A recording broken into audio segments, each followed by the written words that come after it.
சட்டசபை நிகழ்ச்சியை லைவ்ல கட் பண்ணிட்டாங்க. இன்னைக்கு லைவ்ல வந்துட்டு இருக்கா. இந்த மாமன்றத்தில் மதிப்பிற்குரிய எதிர்க்கட்சி தலைவர் அவர்கள் சொன்ன சில செய்திகளுக்கு சில வரி விளக்கங்களை உங்கள் மூலமாக வழங்க விரும்புகிறேன்.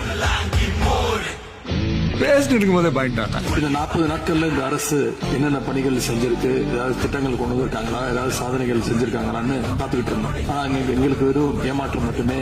ஆனால் மக்கள் திமுகவினுடைய 40 நாள் அல்ல 5 ஆண்டுகளையும் பார்த்துவிட்டு அந்த வந்த ஏமாற்றத்தால் தான் இப்படி ஒரு தீர்ப்பை எங்களுக்கு வழங்கி இருக்கிறார்கள்.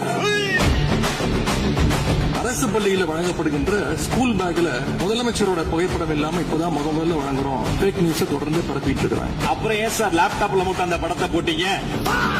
தமிழ்நாடு முழுக்க இருக்கக்கூடியவர்களை நான் முதல்வன் என சொல்ல வைத்துவிட்டு ஒரே ஒரு குடும்பத்தில் மட்டும் முதல்வர்கள் வந்து கொண்டிருக்கின்ற போக்கை மாற்றுவதற்காக தான் இன்னைக்கு லைவ்ல வந்துட்டு இருக்கா.